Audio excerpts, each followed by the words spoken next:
Welcome to MRR News.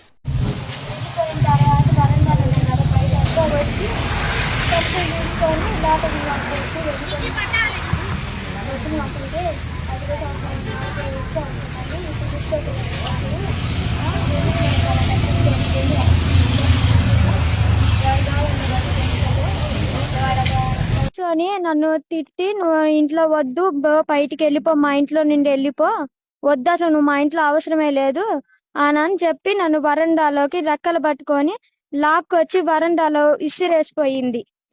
మా అత్త Sudharani. First లో ఏమో నేను ఊరికి వెళ్లే ముందు ఏడున్నా ఉంటే ఏం జరిగిందంటే మా తమ్ముడికి బట్టలు ఇచ్చి పంపించానని అది మనసులో పెట్టుకొని గొడవ గట్టిగా చేసుకుంది నా మీద. అది అలాంటి దానివి, నువ్వు ఇలాంటి దానివి, మీ నాన్న నా మీదకి ఇట్టా పెట్టుకొని ఇట్టా కచ్చ పెట్టుకొని ఉన్నాడు, నువ్వు కూడా చేస్తున్నావేంది, అది ఇది అని మాట్లాడి నన్ను తెగ హింసించింది.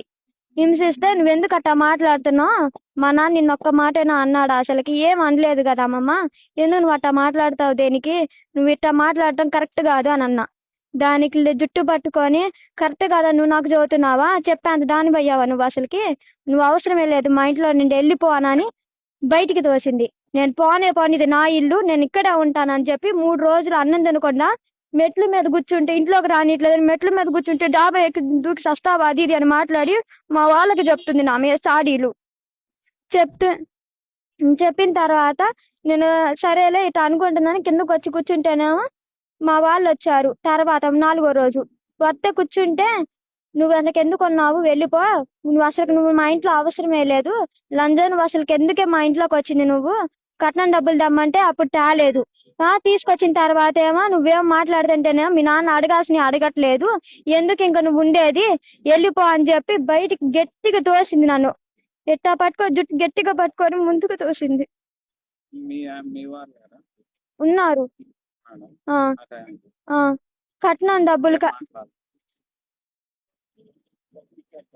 కట్నం డబ్బులు ఫస్ట్ లో 2 లక్షలు ఇచ్చారు. 3 లక్షలు వడ్డీ అయ్యింది. 3 లక్షలు ఎత్తైనా నువ్వు రా, లేదంటే రావద్దు మా ఇంటికి నువ్వు అసలుకి అని చెప్పి అప్పుడు కూడా నా మీద గట్టిగా గొడవ వేసుకొని జుట్టు పట్టుకొని గొంతుకు వేసి ఎట్ట పడితే ఎట్ట మాట్లాడి నన్ను ఇంట్లో నుండి తోసేసి వట్టయితేనే రావద్దు అసలు అని చెప్పి నన్ను అట్ట పడితే అట్ట మాట్లాడింది. అయ్యి మీకు చెప్పలేకపోతున్నాను కానీ అయ్యా మామూలుగా లేవు ఆ మాటలు. తర్వాత ఇచ్చారు. ఇచ్చిన తర్వాత కూడా సవ్యంగా చూసుకుంటున్నామో, నన్ను చూస్తే సవ్యంగా చూసుకోవట్లేదు. నిన్న కాక మొన్న పెళ్ళైన వాళ్ళు అవి తెచ్చుకుంటున్నారు, ఇవి తెచ్చుకుంటున్నారు, నువ్వేం తెచ్చుకోవట్లేదని నన్ను అట్ట పడితే అట్ట కొడుతున్నావా. నేను ఈ సంవత్సరం ఉన్నారు మా అమ్మ వాళ్ళ ఇంట్లో ఉంటే, మాకు మా ఆయన వాళ్ళ పిన్ని తరపున వాళ్ళు వచ్చి మీ ఆయనకి సంబంధాలు చూస్తున్నారు, పెళ్లి సంబంధం వచ్చింది, లగ్గాలు పెట్టుకుంటున్నారు అనగానే నేను ఈరోజు నిన్న మొన్న మా నాన్నని బతిమిలాడా, వాళ్ళు ఇట్ట అంటున్నారు నాన్న, ఒకసారి వెళ్ళి మాట్లాడదాము అని చెప్పా నేను. చెబితే మా నాన్న ఈ రోజు నన్ను తీసుకొచ్చి వదిలిపెట్టి వాళ్ళు అందరూ మాట్లాడుకొని నన్ను వదిలిపెట్టి వెళ్ళిపోయిన తర్వాత నేను ఆడ కూర్చుంటే మచ్చితంగా నా పని నేను చేసుకున్నావు అని కాసేపు మళ్ళీ పని చేసుకుంటే, ఏం వచ్చి రంగానే నువ్వేదో బొంగు పొడిచే పని చేస్తున్నావు అనిద్దని కాసేపు కూర్చున్న తర్వాత చేయొచ్చులా అని కూర్చున్నా. చేతులు రెక్కలు పట్టుకొని బయటికి ఈడ్చుకొచ్చింది. నేను రాను మా ఇంటికి పోనన్నానని రెక్కలు ఆటి ఈటిని గట్టిగా పట్టుకొని బయటికి రాకుండా ఉందాం అనుకుంటే లేదు, చేతి గాజులను కూడా గట్టిగా ఇసురు నూకి బయటికి తోసిన వరండాలోకి తోసింది. దోసిందిలే, బరండానే కదా ఆడెవరు చూస్తారులే అని నేను ఆడే కూర్చున్నా.